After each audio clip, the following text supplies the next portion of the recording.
This is Optimal Health Daily, episode 738. My Body Has a Story, and Perfection is Lame and These Things Are Better, both by Neghar Fonooni of NegharFonooni.com, and I'm Dr. Neil Malik, reading you some of the most popular health and fitness blogs out there, with permission from the websites. Now, I have two articles for you today, both from Neghar Fonooni. Some of her articles might sound strange being read by a man, as they're often geared towards women and speak about women's bodies. So bear with me if it sounds funny. But I promise these articles are great and apply to everyone. Oh, and hey, it's the middle of the week, so we're due for a little inspiration. Quote, "Begin each day anew and forgive yourself for yesterday." Anonymous. And with that, let's get right to today's two posts as we optimize your life. My Body Has a Story by Neghar Fonooni of NegharFonooni.com.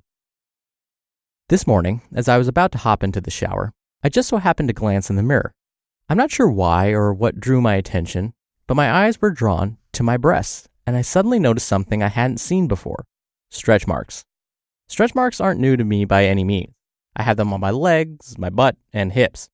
I've had some since I was a teenager, and others occurred during my pregnancy 9 years ago. But these little guys, they caught me by surprise. It's possible they've been around for ages, and I had simply never noticed them. But either way, this was the first I'd seen of them. So, in an effort to demystify this situation, I figured I should question the person who probably looks at my body even more than I do, my husband. I walked into John's office, butt naked, shower cap on my head. I mean, let's be honest, I don't often wash my hair, and asked, "Have you seen these before?" John replied, quite nonchalantly I might add, that he hadn't. I said, rather perplexed, that neither had I. And then you know what I did? I got in the shower and moved on with my life. Because here's the deal. I have stretch marks. I have cellulite. I have quote-unquote imperfections. I also have a strong, capable body that boasts delts of doom and quadzillas. I can do pull-ups in the double digits and deadlift twice my body weight on command. I honor my body. I never take movement for granted. I am a powerful person whose body is made from, among other things, skin, muscle, and fat. Things that can and will sometimes change with the natural flow of life. I've weighed 115 pounds while in the United States Air Force basic training, 175 pounds the day I had my son, and 130 pounds today, and everywhere in between. My body changes. My body has been through 27 hours of childbirth, 2 hours of pushing, and 12 months of breastfeeding. I have brought a human into this world. He is compassionate, empathic, loyal, funny, curious, and kind. He makes me laugh and gives me a reason to embody strength. He is proud to have a strong mother, and is actually the one to whom the credit for the "because muscles" motto goes to. My body has a story, and I only get to decide what that story means. What kind of story will I allow my body to tell? Will it be a sad story, the kind where I feel sorry for myself, nitpicking at every little detail, and feeling less than worthy because of a few flaws? Or is it a powerful story, a story of nurturing, growth, discovery, and the multitude of things this body has accomplished over the years? The only person who gets to tell that story is me. In the past, I've hated my body into hiding. I've allowed self-loathing and feelings of unworthiness to dictate my path, and I've let shame back me into a dark corner. I've striven for perfection, and I've even been mean to my beautiful body and treated it like it just wasn't good enough. That didn't serve me well at all. That's not the story I want to tell. The story I want to tell is far more meaningful than that. My story is filled with love, learning, laughter, and tears. My story is powerful and uniquely mine.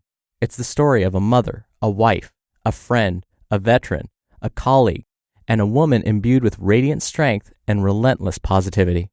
My story is about freedom. Freedom from shaming my form. Freedom from hating my body into leanness. Freedom from societal constructs of what a woman should be. Freedom to be 100% unapologetically me. I have stretch marks, and with that, I will keep moving forward on this beautiful adventure. Perfection is Lame, and These Things Are Better by Neghar Fonooni of NegharFonooni.com. Things I would rather be doing than trying to have a perfect body, be a perfect mom, run a perfect business, and live a perfect life. Eating tacos. laughing until my belly hurts, and maybe even pee a little, don't judge me. Pull-ups, teaching pull-ups, watching videos of kick folks doing pull-ups, making up silly dance moves and not caring who sees them. Just kidding, I actually want everyone to see them. Skateboarding with my son, snuggling with my husband, listening to Tupac when I need to manifest my inner gangsta, listening to Fleetwood Mac when I need to manifest my inner gypsy, gardening, also known as talking out loud to my plants and begging them not to die on me, writing poems, daydreaming about what it would be like to go to Hogwarts, yoga on my patio, even though my dogs think yoga means lick mom's face when she goes upside down, watching The Princess Bride for the millionth time and defending myself when John calls me Vizzini, wondering what my dogs are doing when I'm not home, cartwheels, but only on the one side, because why is the other side so hilariously impossible? Texting my friends in all emojis, laying on the beach and reading a really juicy book, eating Justin's peanut butter cups, talking about Justin's peanut butter cups, sharing Justin's peanut butter cups. You get the idea. This is a list of some of my favorite things that I get to do every day, should I so desire, that are so much more fulfilling than any hustle for perfection could ever be. Now, how about you? What are all the lovely and meaningful and silly things you'd rather be doing than stressing out about how you're not lean enough, not strong enough, not successful enough, not rich enough, just not good enough? How would you rather spend your time than beating yourself up because you're not a better mom, wife, woman, or athlete? Go ahead, make a list. Keep it handy so you can add to it, amend it, and refer to it when you're feeling the tug of perfection, the sting of rejection, the pain of, well, just about anything. Because this is your bliss. These seemingly mundane and commonplace things are what make up the beautiful existence of your one and only life. Perfect is a state that is completely unreachable and mythological, but bliss is a state you can occupy anytime, anywhere, any way you please. Isn't that extraordinary? You just listened to the posts titled, "My Body Has a Story," and "Perfection is Lame, and These Things Are Better," both by Neghar Fonooni of negharfonooni.com. Dr. Neil here for my commentary. Getting out of a negative state of mind is really challenging at times. We've all been there. I've been there myself. In fact, just the other day, I was reading Bradley Cooper's biography. I had just watched A Star is Born and wondered where he got the inspiration to remake that film. And whether this is true or not, I'm not exactly sure, but I read that he had, similar to his character, struggled with some addiction in his past and some very dark times. According to this article, it got really dark in his life because a regular character that he portrayed started to get cut from the show.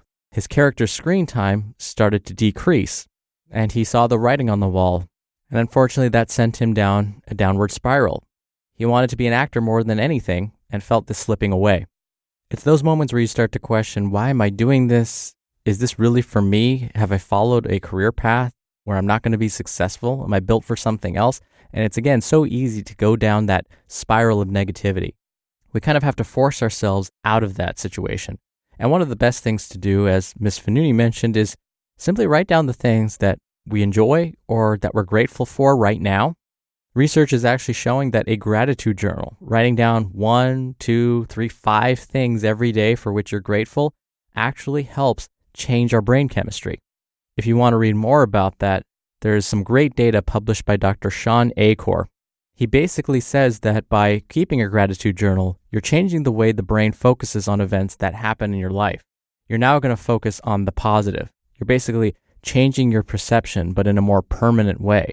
By searching for things you're grateful for, as opposed to things you're ungrateful for, things that are stressing you out, you're now focusing, by default, on the positive.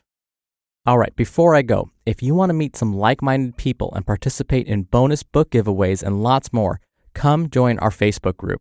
You can search for Optimal Living Daily Podcasts on Facebook to find it and request access. Or you can use our shortcut link. It's oldpodcast.com/Facebook. All right, that'll do it for today. I'll be back here tomorrow as usual, so I'll see you there where your optimal life awaits. Hello, Life Optimizer. This is Justin Malik, creator and producer of this show and Optimal Living Daily, the brother podcast of this one. Literally, I'm Dr. Neil's brother.